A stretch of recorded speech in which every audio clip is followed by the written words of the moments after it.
लो भी स्टूडेंट्स अज जी अपनी डिस्कशन होएगी वो होएगी factors affecting elasticity of demand के ऊपर।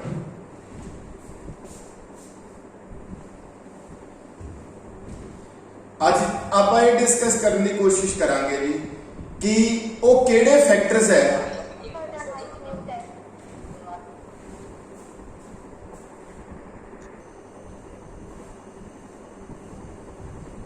ठीक है जी। So factors affecting elasticity of demand के ऊपर डिस्कशन होएगी। आज की डिस्कशन दे विच आपां ये डिस्कस करांगे कि लाइक आप बोलते हैं ना कि प्राइस दे विच चेंज आया, फिर उसकी वजह नाल क्वांटिटी डिमांड चेंज आया। कई बार वो चेंज बहुत ज्यादा होती है, क्वांटिटी डिमांड बहुत ज्यादा रिस्पॉन्ड करती है। कई बार क्वांटिटी डिमांड का रिस्पॉन्ड पुअर होता है। ਉਹਦੇ ਪਿੱਛੇ ਕਿਹੜੇ ਫੈਕਟਰਸ ਨੇ ਜਿਹੜੇ ਕਿ ਸਮ ਟਾਈਮ ਕੁਆਂਟੀਟੀ ਡਿਮਾਂਡ ਦਾ ਰਿਸਪੌਂਡ ਬਹੁਤ ਜ਼ਿਆਦਾ ਐਗਰੈਸਿਵ ਕਰ ਦਿੰਦੇ ਹੈ ਤੇ ਕਈ ਵਾਰ ਕੁਆਂਟੀਟੀ ਡਿਮਾਂਡ ਬਹੁਤ ਹੀ ਪੂਅਰਲੀ ਰਿਸਪੌਂਡ ਕਰਦੀ ਹੈ। ਉਹਦੇ ਪਿੱਛੇ ਜਿਹੜੇ ਫੈਕਟਰਸ ਕੰਮ ਕਰਦੇ ਹੈ ਜਿਨ੍ਹਾਂ ਦੀ ਵਜ੍ਹਾ ਕਰਕੇ ਕੁਆਂਟੀਟੀ ਡਿਮਾਂਡ ਦਾ ਜਿਹੜਾ ਰਿਸਪੌਂਸ ਹੈ ਉਹ ਕਈ ਵਾਰ ਬਹੁਤ ਜ਼ਿਆਦਾ ਐਗਰੈਸਿਵ ਹੁੰਦਾ ਹੈ, ਕਈ ਵਾਰ ਬਹੁਤ ਜ਼ਿਆਦਾ ਪੂਅਰ ਹੁੰਦਾ ਹੈ। ਉਹ ਫੈਕਟਰਸ ਅੱਜ ਮੈਂ ਤੁਹਾਡੇ ਨਾਲ ਡਿਸਕਸ ਕਰਨੇ ਹੈ। ਠੀਕ ਹੈ ਜੀ। तो ये सारी डिस्कशन स्टूडेंट्स दो वर्ड यूज किए जाएंगे।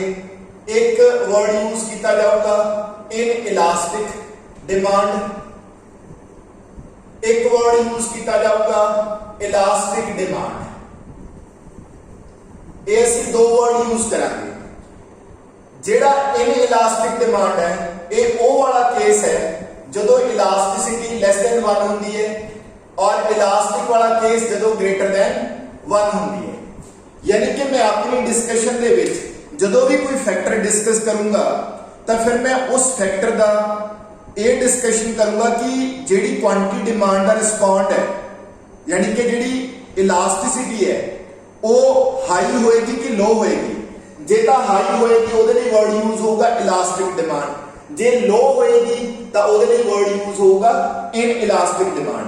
यानी कि अगर ਤੁਹਾਡੀ ਕੁਆਂਟੀਟੀ ਡਿਮਾंड ठीक है कि पुअरली रिस्पॉन्ड करोगी, मान लो प्राइस इंक्रीज या डिक्रीज हो रहा है, प्राइस में चेंज आ रही है पर क्वांटिटी डिमांड पे कोई बहुत इंपैक्ट नहीं आ रहा तो उस वक्त डिमांड इन इलास्टिक होएगी। ते ये वाला केस इलास्टिक डिमांड का ये वो केस होएगा जो प्राइस दे विच चेंज आउण दे नाल क्वांटिटी डिमांड बहुत ज्यादा चेंज आएगी। यानी कि क्वांटिटी डिमांड बहुत एग्रेसिवली रिस्पॉन्ड करेगी। ठीक है जी। तो हुण 1 बाय 1 मैं सारे फैक्टर्स डिस्कस करूंगा और तुहाडे नाल तुहानूं ये दस्सण दी कोशिश करूंगा भी किहड़ी कंडीशन दे विच क्वांटिटी डिमांड बहुत एग्रेसिवली रिस्पॉन्ड करदी है, बहुत ज्यादा स्ट्रांगली रिस्पॉन्ड करदी है और किहड़े केसेस प्राइस दे विच चेंज होण दे नाल क्वांटिटी डिमांड दा रिस्पॉन्ड है वो पुअर हुंदा है, मतलब जिहड़ी डिमांड आ वो इनइलास्टिक हुंदी है। ठीक है जी। तो हम असीं दो वर्ड, मैं एक वर्ड बोलूंगा इलास्टिक डिमांड और एक बोलूंगा इन इलास्टिक डिमांड। ठीक है जी, क्लियर।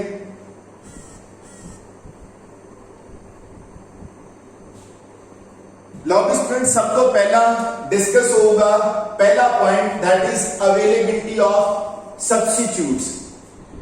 मार्केट दे विच किसी भी कमोडिटी दी इलास्टिसिटी ऑफ डिमांड इस गल ते डिपेंड करती है कि उस दे सब्स्टिट्यूट्स किन्ने अवेलेबल ने। तो इत्थे देखो जी, इत्थे आपां लिखांगे price elasticity of demand, this means price elasticity of demand और इत्थे लिख रहे हैं असीं अवेलेबिलिटी ऑफ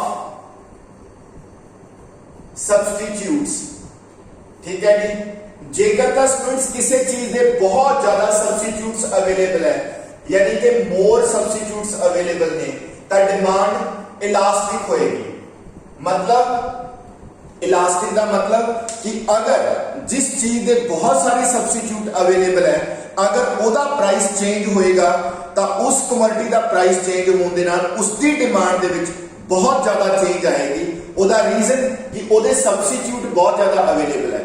मतलब अगर एक चीज का प्राइस राइज कर रहे हैं, अगर उसके बहुत ज्यादा सब्स्टिट्यूट अवेलेबल है ਤਾਂ ਉਹਦੀ ਡਿਮਾਂਡ ਬਹੁਤ ਨੀਚੇ ਜਾ ਸਕਦੀ ਹੈ, ਬਹੁਤ ਜ਼ਿਆਦਾ ਫਾਲ ਕਰ ਸਕਦੀ ਹੈ। ਬਿਕੋਜ਼ ਅਗਰ ਪ੍ਰਾਈਸ ਇੰਕਰੀਜ਼ ਕੀਤਾ ਹੈ ਤਾਂ ਲੋਕਾਂ ਕੋਲੇ people have so many substitutes available in the market to switch over their demand, यानी कि ਉਹਨਾਂ ਨੂੰ ਆਪਣੀ ਡਿਮਾਂਡ ਨੂੰ ਸਵਿਚ ਕਰਨ ਦੇ ਬਹੁਤ ਸਾਰੇ ਪ੍ਰੋਡਕਟਸ ਅਵੇਲੇਬਲ ਹੈਗੇ ਹੈ। ਦੈਟਸ ਵਾਈ ਅਗਰ ਸਬਸਟੀਟਿਊਟ ਜ਼ਿਆਦਾ ਹੋਣਗੇ ਤਾਂ ਡਿਮਾਂਡ ਇਲਾਸਟਿਕ ਹੋਏਗੀ। ਅਗਰ ਮਾਰਕੀਟ ਦੇ ਵਿੱਚ ਲੈਸ ਨੰਬਰ ਆਫ ਸਬਸਟੀਟਿਊਟ ਅਵੇਲੇਬਲ ਹੈ ਤਾਂ ਡਿਮਾਂਡ ਇਨਇਲਾਸਟਿਕ ਹੋਏਗੀ, ਕਿਉਂਕਿ ਅਗਰ ਕਿਸੇ ਚੀਜ਼ ਦੇ ਸਬਸਟੀਟਿਊਟ ਅਵੇਲੇਬਲ ਨਹੀਂ ਹੈ, ਬਹੁਤ ਘੱਟ ਅਵੇਲੇਬਲ ਹੈ, ਅਗਰ ਉਸ ਦਾ ਪ੍ਰਾਈਸ ਇਨਕਰੀਜ਼ ਕਰਦਾ ਹੈ ਤਾਂ ਤੁਹਾਡੇ ਕੋਲ ਕੀ ਬਹੁਤ ਸਾਰੀਆਂ ਆਪਸ਼ਨਸ ਵੀ ਹੋਣਗੀਆਂ ਕਿ ਤੁਸੀਂ ਆਪਣੀ ਡਿਮਾਂਡ ਦੀ ਜੋ ਜ਼ਰੂਰਤ ਹੈ ਉਹ ਕਿਸੇ ਹੋਰ ਕਮੋਡਿਟੀ ਤੋਂ ਪੂਰਾ ਕਰ ਲਓ, ਬਿਕੋਜ਼ ਸਬਸਟੀਟਿਊਟਸ ਬਹੁਤ ਜ਼ਿਆਦਾ ਅਵੇਲੇਬਲ ਨਹੀਂ ਹੈ। ਸੋ ਦੈਟਸ ਵਾਈ ਜੇ ਸਬਸਟੀਟਿਊਟ ਘੱਟ ਅਵੇਲੇਬਲ ਹੋਣਗੇ ਤਾਂ ਜਿਹੜੀ ਤੁਹਾਡੀ ਡਿਮਾਂਡ ਹੈ ਉਹ ਇਨਇਲਾਸਟਿਕ ਹੋਏਗੀ। ਕਲੀਅਰ? ਹੁਣ ਸਮਝ ਆ ਗਈ ਸਟੂਡੈਂਟ ਇਸ ਚੀਜ਼ ਦੀ?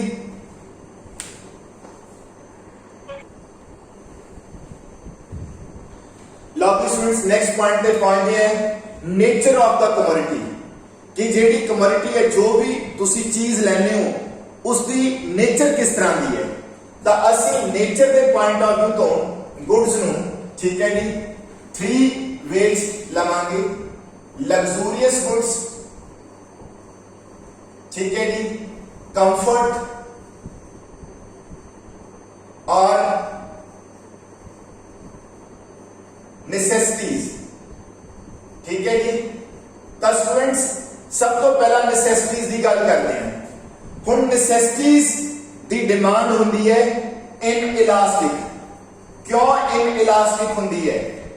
क्योंकि नेसेसिटीज का अगर प्राइस इंक्रीज और डिक्रीज करता है ਤਾਂ ਨੈਸੈਸਿਟੀਜ਼ ਨੂੰ ਅਸੀਂ ਜਿੰਨੀ ਉਹਨਾਂ ਦੀ ਕੁਆਂਟੀਟੀ ਸਾਡੀ ਰਿਕੁਆਇਰਡ ਹੈ, ਕਿਉਂਕਿ ਉਹ ਹੈ ਹੀ ਨੈਸੈਸਿਟੀ, ਤਾਂ ਅਸੀਂ ਉਸ ਕੋਈ ਬਹੁਤੀ ਚੇਂਜ ਨਹੀਂ ਕਰ ਸਕਦੇ।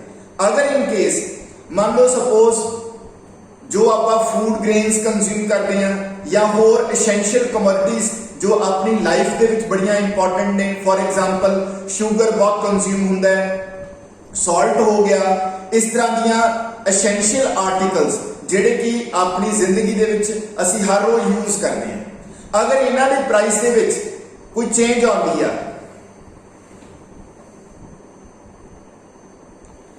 ਮੰਨ ਲਓ ਸਪੋਜ਼ ਇਹਨਾਂ ਦਾ ਪ੍ਰਾਈਸ ਜਿਹੜਾ ਹੈ ਉਹ ਇਨਕਰੀਜ਼ ਕਰਦਾ ਹੈ, ਇਹਨਾਂ ਦੀ ਡਿਮਾਂਡ 'ਚ ਕੋਈ ਬਹੁਤੀ ਚੇਂਜ ਨਹੀਂ ਆਏਗੀ, ਬਿਕੋਜ਼ ਇਹਨਾਂ ਨੂੰ ਅਸੀਂ ਛੱਡ ਨਹੀਂ ਸਕਦੇ, ਇਹਨਾਂ ਦੀ ਕੁਆਂਟੀਟੀ ਅਸੀਂ ਡਰਾਸਟਿਕਲੀ ਫਾਲ ਨਹੀਂ ਕਰ ਸਕਦੇ, ਬਿਕੋਜ਼ ਇਹਨਾਂ ਤੋਂ ਬਿਨਾਂ ਸਾਡੀ ਲਿਵਿੰਗ ਪੋਸੀਬਲ ਨਹੀਂ ਹੈ। ਇਹ ਸਾਡੀ ਜੋ ਬੇਸਿਕ ਨੀਡਸ ਪੂਰੀਆਂ ਕਰਦੀਆਂ ਨੇ। ਇਸ ਕਰਕੇ ਜਿਹੜੀਆਂ ਕਮੋਡਿਟੀਜ਼ ਨੈਸੈਸਿਟੀਜ਼ ਦੀ ਕੈਟਾਗਰੀ ਚ ਆ ਗਈਆਂ ਉਹਨਾਂ ਦੇ ਕੇਸ ਡਿਮਾਂਡ ਇਨਇਲਾਸਟਿਕ ਹੁੰਦੀ ਹੈ।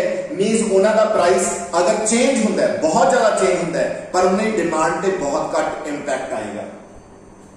ਦੇਖੋ ਵੀ ਸਟੂਡੈਂਟ ਜਿਹੜੀ ਕੰਫਰਟਸ ਹੁੰਦੀਆਂ ਨੇ, ਠੀਕ ਹੈ ਜੀ, ਕਲੀਅਰ ਨਾ?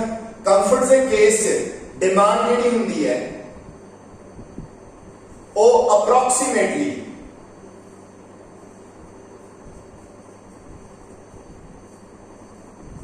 या नियर टू वर्ड यूज कर लो, नियर टू 1 होंदी है।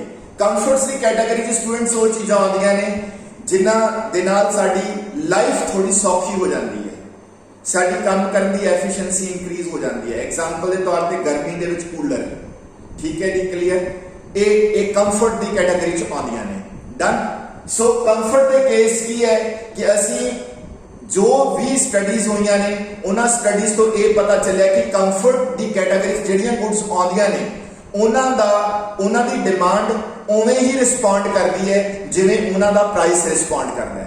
मतलब कि जेकर प्राइस उन्हों का 10% के नाल राइज कर रहा है तो डिमांड के भी अप्रोक्सीमेटली 10% फॉल आ जाती है। मीनस ऑलमोस्ट इक्वल टू 1 देखी गई है elasticity of demand in case of comforts. Luxurious, luxurious होंदियां ने तो नो डाउट लग्जूरियस गुड्स सिर्फ और सिर्फ कादे वास्ते होंदियां ने? एक्स्ट्रा कंफर्ट कह लो, इन्हां को एक्स्ट्रा कंफर्ट मिलता है, प्लस इन्हां नाल असीं शो ऑफ करते हैं, बट इन्हां तो बिना लाइफ पॉसीबल है ना? ये तो नहीं ना है कि लग्जरी अगर तुहानूं नहीं मिलेगी तुसीं तुहाडी जिंदगी खत्म हो जाएगी? नहीं। इस करके ਜਿਹੜੀਆਂ ਲਗਜ਼ੂਰੀਅਸ ਚੀਜ਼ਾਂ ਨੇ ਇਹਨਾਂ ਦੇ ਕੇਸ 'ਚ ਡਿਮਾਂਡ ਇਲਾਸਟਿਕ ਹੁੰਦੀ ਹੈ। Why elastic? ਕਿ ਅਗਰ ਇਹਨਾਂ ਦਾ ਪ੍ਰਾਈਸ ਫਾਲ ਹੋ ਜਾਏਗਾ ਤਾਂ ਲੋਕ ਬਹੁਤ ਜ਼ਿਆਦਾ ਡਿਮਾਂਡ ਕਰਨਗੇ ਇਹਨਾਂ ਲਗਜ਼ੂਰੀਅਸ ਗੁੱਡਸ ਦੀ। ਅਗਰ ਪ੍ਰਾਈਸ ਰਾਈਜ਼ ਕਰ ਗਿਆ ਤਾਂ ਨੈਚੁਰਲੀ ਕਿਉਂਕਿ ਇਹਨਾਂ ਦੀ ਡਿਮਾਂਡ ਕਾਫੀ ਡਾਊਨ ਆਊਗੀ। ਉਹਦਾ ਵਜ੍ਹਾ ਕੀ ਹੁੰਦੀ ਹੈ? ਬਿਕੋਜ਼ ਲੋਕਾਂ ਦੇ ਲਈ ਕੋਈ ਜ਼ਰੂਰੀ ਚੀਜ਼ ਨਹੀਂ ਹੈ। ਇਹ ਨਹੀਂ ਹੈ ਕਿ ਇਹ ਤੋਂ ਬਿਨਾਂ ਲਿਵਿੰਗ ਉਹਨਾਂ ਦੀ ਪੋਸੀਬਲ ਨਹੀਂ ਹੈਗੀ। ਸੋ ਦੈਟਸ ਵਾਈ, ठीक है जी, on the basis of nature of commodity ਅਸੀਂ ਇਹ ਰਿਜ਼ਲਟ ਨਿਕਾਲੇ ਹੈ। ਅਸੀਂ ਰਿਜ਼ਲਟ ਨਿਕਾਲਿਆ ਕਿ ਜੇਕਰ ਕਮੋडिटी ਨੈਸੈਸਿਟੀ ਦੀ ਕੈਟਾਗਰੀ 'ਚ ਹੈ ਤਾਂ ਡਿਮਾਂਡ ਇਨਇਲਾਸਟਿਕ ਹੋ ਸਕਦੀ ਹੈ। ਕੰਫਰਟ ਦੀ ਕੈਟਾਗਰੀ 'ਚ ਹੈ ਤਾਂ ਨੀਅਰ ਟੂ 1 ਹੋ ਸਕਦੀ ਹੈ। ਅਗਰ ਉਹ ਲਗਜ਼ਰੀ ਦੀ ਕੈਟਾਗਰੀ 'ਚ ਆ ਰਹੀ ਹੈ ਤਾਂ ਉਹਦੀ ਡਿਮਾਂਡ ਇਲਾਸਟਿਕ ਹੋ ਸਕਦੀ ਹੈ। ਠੀਕ ਹੈ ਜੀ, ਕਲੀਅਰ?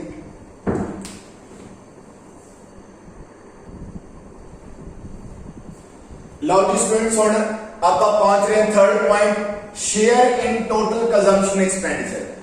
तो ये पॉइंट स्टूडेंट की है? तो ये है share in total consumption expenditure और इस साइड आप लिखांगे प्राइस इलास्टिसिटी ऑफ डिमांड। तो देखो स्टूडेंट्स, शेयर का की मतलब होता है? ਹੁਣ नो डाउट मान लो सपोज पर मंथ एक फैमिली का जो टोटल एक्सपेंडिचर है वो मान लो सपोज ₹50,000 है। ठीक है, 50,000 पर मंथ। यानी कि कोई भी फैमिली जो टोटल एक्सपेंडिचर कर रही है अपनी गुड्स एंड सर्विसेज पे, वो मान लो 50,000 है पर मंथ। ठीक है जी। ਹੁਣ ਕਹਿੰਦੇ ਇਲਾਸਟਿਸਿਟੀ ਕਿਸ ਤੇ ਡਿਪੈਂਡ ਕਰਦੀ ਹੈ? ਕਿ ਜਿਹੜੀ ਕਮੋਡਿਟੀ ਦੀ ਤੁਸੀਂ ਇਲਾਸਟਿਸਿਟੀ ਚੈੱਕ ਕਰਨਾ ਚਾਹੁੰਦੇ ਹੋ ਉਸ ਦਾ ਤੁਸੀਂ ਟੋਟਲ ਐਕਸਪੈਂਡੀਚਰ ਸ਼ੇਅਰ ਦੇਖੋ।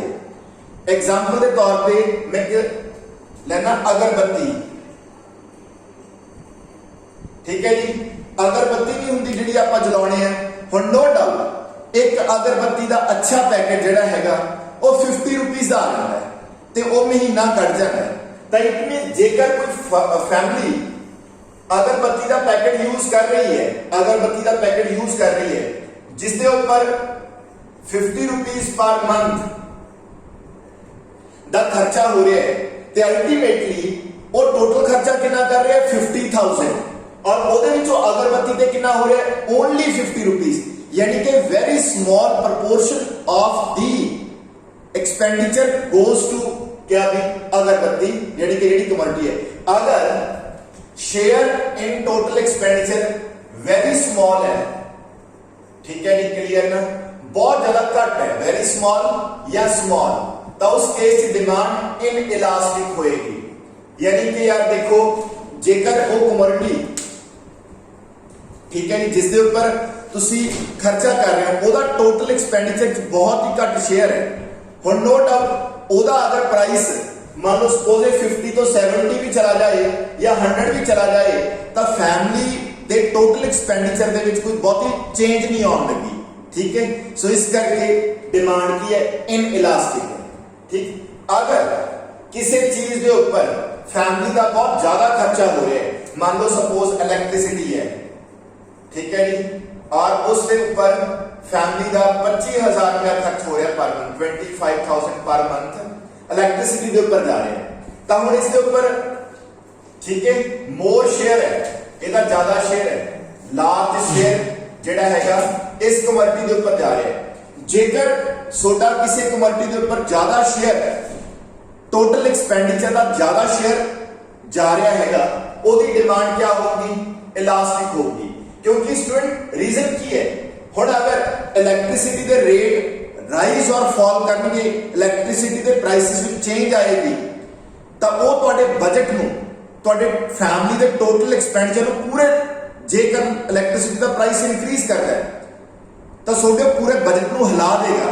क्यों? क्योंकि तुसी पहला तो ही अपने टोटल एक्सपेंडिचर के विचों मोर प्रपोर्शन इलेक्ट्रिसिटी के खर्च कर रहे हो।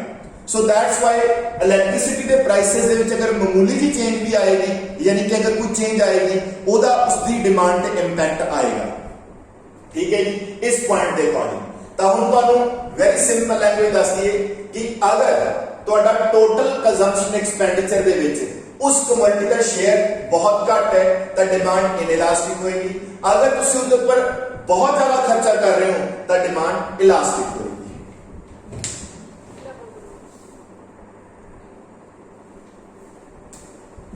ਲਓ ਵੀ students, next point income level.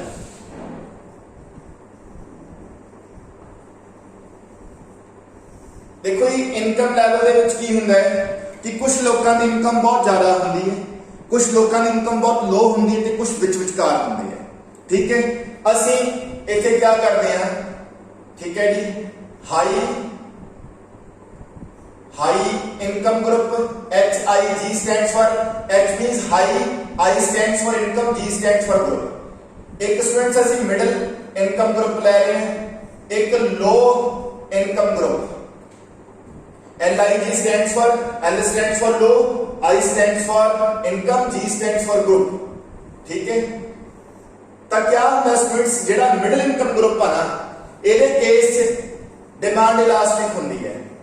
ठीक, क्योंकि ना कोई ज्यादा इनकम ना बहुत घट होंगी है ना बहुत ज्यादा होंगी है, इन्हां दे केस डिमांड इलास्टिक होंगी है। इन्हां कोल बहुत ज्यादा इनकम है, हाई इनकम ग्रुप नेचुरली है, इन्हां कोल बहुत ज्यादा इनकम है, तो नेचुरली है स्टूडेंट्स की ये जो ग्रुप है ये प्राइस विच होने वाली चेंज नूं बॉदर ही नहीं करता क्योंकि इन्हां दी इनकम हाई है। तो अगर आप इनकम के पॉइंट ऑफ व्यू तो देखिए तो हाई इनकम ग्रुप की जो इलास्टिसिटी ऑफ डिमांड है वो रिलेटिवली लेस इलास्टिक होती है। तो स्टूडेंट में रिलेटिवली वर्ड यूज किया ना वो मतलब मिडिल इनकम ग्रुप के कंपैरेटिवली गल कर रहे हैं कि in comparison to middle income group high income group price दे विच आउण वाली चेंज की कोई बहुती फिक्र नहीं करता बिकॉज उन्हां कोले अफोर्डेबिलिटी बहुत ज्यादा होंदी है तां करके। ठीक है, जेड़ा स्टूडेंट्स लो इनकम ग्रुप है ना, लो इनकम ग्रुप की प्रॉब्लम की होंदी है कि इन्हां कोले इनकम इन्नी घट होंदी है कि ऑलरेडी बेसिक नीड्स ही फुलफिल कर रहे होंगे हैं, यानी कि बेचारे बेसिक नीड्स ही फुलफिल कर रहे होंगे हैं, यानी कि बेसिक आर्टिकल्स ही बाय कर रहे होंगे हैं, यानी कि ये सिर्फ बेसिक आर्टिकल्स ही बाय कर रहे होंगे हैं।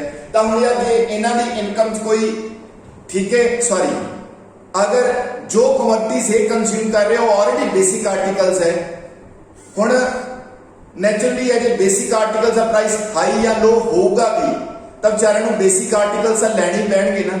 सो इन्हां दे केस भी डिमांड ऑलमोस्ट क्या होंदी है स्टूडेंट्स, लेस इलास्टिक होंदी है क्योंकि इन्हां दी वजह की है, क्योंकि लई बेचारे किहड़ियां गुड्स रहे ने जिहड़ियां कि बेसिकली नूं छड्डिया नहीं जा सकता, इस करके समझ आई बात भी।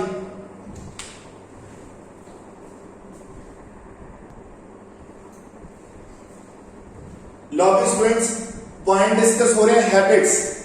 ठीक है जी, इट्स वेरी सिंपल स्टूडेंट, जे कोई मान लो कोई बंदा किसी चीज लिए हैबिचुअल हो गया या उन्होंने उस चीज की क्या होगी एडिक्शन होगी या वो एडिक्टेड हो गया उस चीज का।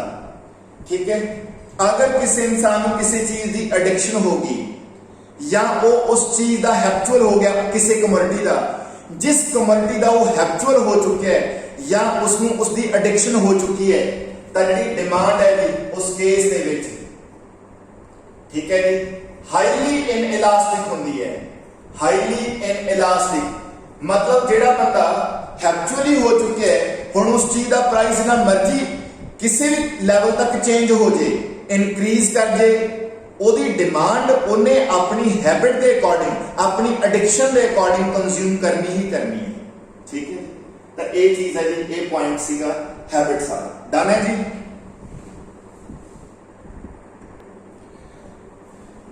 जिवें स्टूडेंट्स कई बार पता है की हुंदा है, जिवें हुण अल्कोहल वगैरह है या सिगरेट वगैरह है, इन्हां दे प्राइसेस तुसीं देखिया होगा राइज ही करते हैं, कदे फॉल नहीं करते, हमेशा राइज करते रहते। रीजन बीइंग की है क्योंकि इन्हां नूं कंज्यूम करने वाले नूं एडिक्शन हो जाती है इन्हां दी। तो जदों उन्हां दी एडिक्शन होगी तो किसी भी cost at any cost they will consume, ਉਹ ਇਹਨਾਂ ਨੂੰ ਕੰਜ਼ਿਊਮ ਕਰਨਗੇ ਸੋ ਦੈਟਸ ਵਾਈ ਇਹਨਾਂ ਦੇ ਪ੍ਰਾਈਸ ਜਿਹੜੇ ਆ ਬਹੁਤ ਐਗਰੈਸਿਵਲੀ ਰਾਈਜ਼ ਕਰਦੇ ਆ ਠੀਕ ਹੈ ਜੀ ਬਿਕੋਜ਼ ਰੀਜ਼ਨ ਬੀਇੰਗ ਕਿਉਂਕਿ ਇਹਨਾਂ ਨੂੰ ਕੰਜ਼ਿਊਮ ਕਰਨ ਵਾਲੇ ਲੋਕ ਮੋਸਟਲੀ ਐਡਿਕਟਡ ਹੁੰਦੇ ਆ ਤੇ ਉਹ ਨੈਚੁਰਲੀ ਆਪਣੀ ਐਡਿਕਸ਼ਨ ਦੇ ਅਕੋਰਡਿੰਗ ਕੁਆਂਟੀਟੀ ਜ਼ਰੂਰ ਕੰਜ਼ਿਊਮ ਕਰਨਗੇ ਚਾਹੇ ਕੁਛ ਮਰਜ਼ੀ ਹੋ ਜਾਏ ਤਾਂ ਲਓ ਜੀ ਸਟੂਡੈਂਟਸ ਨੈਕਸਟ ਪੁਆਇੰਟ ਤੇ ਪਹੁੰਚਦੇ ਆ that is alternative uses of a commodity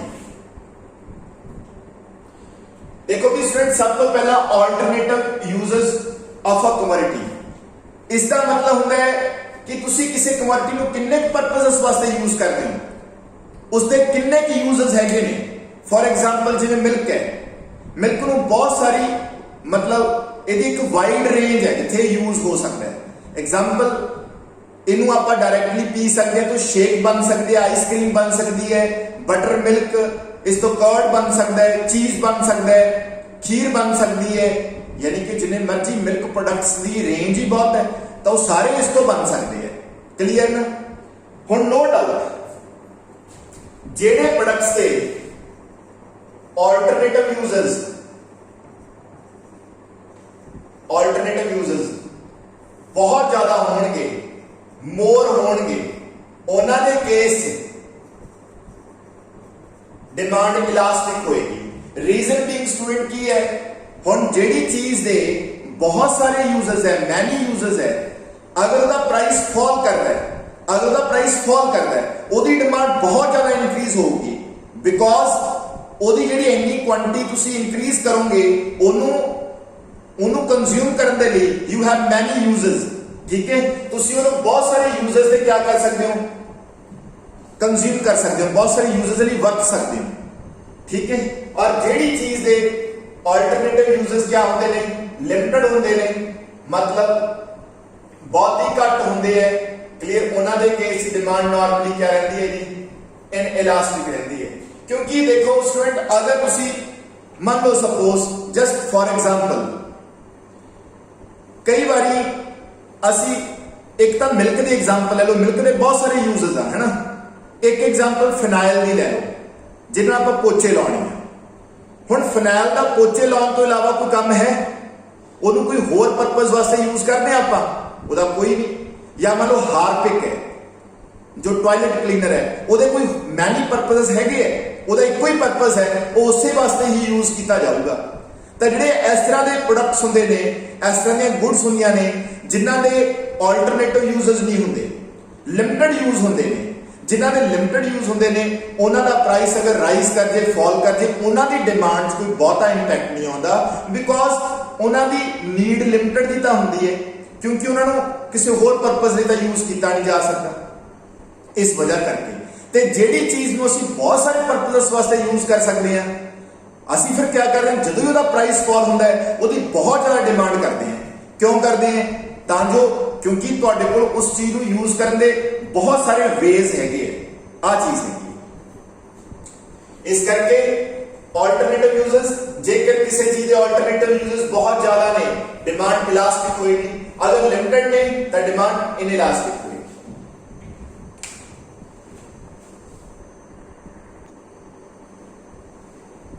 लो भी स्टूडेंट्स पॉइंट पे पहुंच रहे हैं अर्जेंसी ऑफ नीड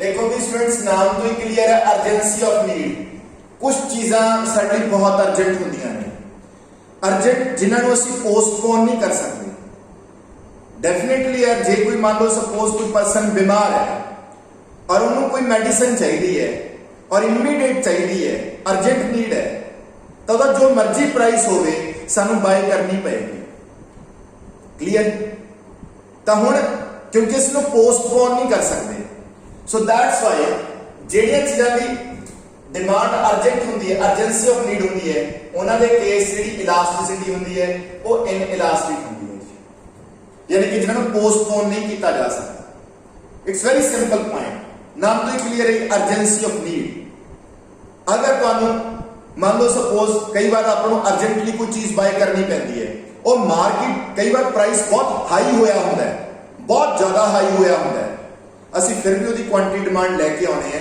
ਕਿਉਂ ਲੈ ਕੇ ਆਉਣੇ ਆ ਅਸੀਂ ਪ੍ਰਾਈਸ ਵਿੱਚ ਹੋਣ ਵਾਲੀ ਚੇਂਜ ਨੂੰ ਪਰਵਾਹ ਨਹੀਂ ਕਰਦੇ ਬਿਕੋਜ਼ ਸਾਡੇ ਲਈ ਉਹ ਅਰਜੈਂਟ ਨੀਡ ਹੈ ठीक है जी। तो ये पॉइंट भी सुनो क्लैरिफाई हो गया होगा जी।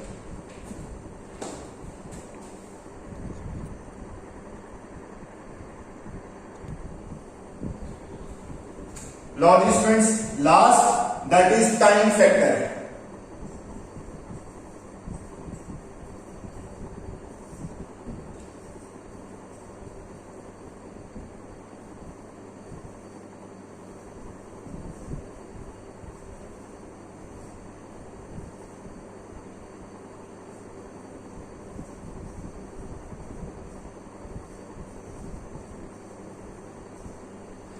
देखो भी स्टूडेंट्स, टाइम फैक्टर ਨੂੰ बड़ी अलग अलग परस्पेक्टिव तो डिस्कस किया जा सकता है। साडा जिहड़ा परस्पेक्टिव होगा, ਅਸੀਂ जिस पॉइंट ऑफ व्यू तो गल करांगे वो गल करांगे कंज्यूमर दे पॉइंट ऑफ व्यू तो। शॉर्ट टाइम दे विच डिमांड इस करके इनइलास्टिक हुंदी है जी, क्योंकि शॉर्ट पीरियड ऑफ टाइम दे विच कंज्यूमर इकोदम एडजस्टमेंट नहीं कर सकता। क्लियर? मान लो सपोज वो किसी चीज ਨੂੰ कंज्यूम कर रहे हैं, प्राइस ਦੇ ਵਿੱਚ ਇੱਕਦਮ ਕੋਈ ਚੇਂਜ ਆ ਗਈ, तो in short period of time ਜਿਹੜੀ ਉਹ ਚੀਜ਼ ਯੂਜ਼ ਕਰ ਰਿਹਾ ਹੈ ਉਹਦੇ ਨਾ ਤਾਂ ਉਹ ਕੋਈ ਸਬਸਟੀਟਿਊਟ ਲੱਭ ਸਕਦਾ ਹੈ ਇਨ ਸ਼ਾਰਟ ਪੀਰੀਅਡ ਆਫ ਟਾਈਮ, ਨਾ ਹੀ ਇੱਕਦਮ ਅਗਰ ਉਹਨੂੰ ਉਸ ਚੀਜ਼ ਦੀ ਕੋਈ ਆਦਤ ਪਈ ਹੋਈ ਹੈ ਜਾਂ मतलब ਕਿ ਉਹਦੀ ਡਿਪੈਂਡੇਬਿਲਿਟੀ ਬਣੀ ਹੋਈ ਹੈ ਉਸ ਚੀਜ਼ ਤੇ, ਉਹ ਸ਼ਾਰਟ ਪੀਰੀਅਡ ਆਫ ਟਾਈਮ ਤੇ ਉਸ ਚੀਜ਼ ਨੂੰ ਖਤਮ ਨਹੀਂ ਕਰ ਸਕਦਾ।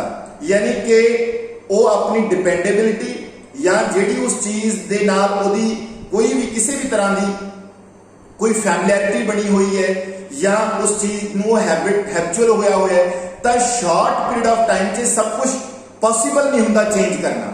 ਯਾਨੀ ਕਿ ਕੰਜ਼ਿਊਮਰ ਇਸ ਸ਼ਾਰਟ ਪੀਰੀਅਡ ਆਫ ਟਾਈਮ ਦੇ ਵਿੱਚ ਅਗਰ ਪ੍ਰਾਈਸ ਚੇਂਜ ਹੋਇਆ ਉਸ ਕਮੋਡਿਟੀ ਦਾ, ਤਾਂ ਉਸ ਕਮੋਡਿਟੀ ਦੀ ਕੁਆਂਟੀਟੀ ਡਿਮਾਂਡ ਕੋਈ ਬਹੁਤੀ ਵੱਡੀ ਚੇਂਜ ਨਹੀਂ ਲਿਆ ਪਾਊਗਾ, ਕਿਉਂਕਿ ਟਾਈਮ ਪੀਰੀਅਡ ਬਹੁਤ ਸ਼ਾਰਟ ਹੈ।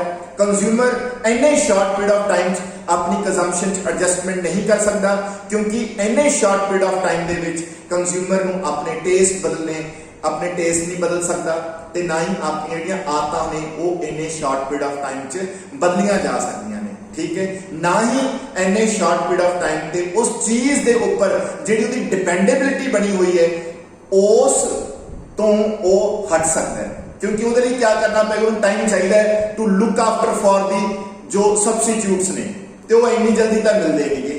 ठीक, उन्होंने वक्त लगता है। इसी वजह करके लॉन्ग टाइम से डिमांड की हो जाती है, इलास्टिक हो जाती है, because long period of time दे विच कंज्यूमर को इनफ टाइम होता है अपनी जिहड़ी वो चीज़ यूज कर रहा है उन्होंने अपनी आदत तो बाहर कड्ढण दे लई, या long period of time consumer अपने टेस्ट ते अपनी habits they which changes the possibility हुंदी है चेंजेस दी, ते एक इन द लॉन्ग रन असी उस चीज दे नवे जिहड़े सबस्टिट्यूट्स ने उन्हां नूं एक्सप्लोर कर सकते हैं, लभ सकते हैं।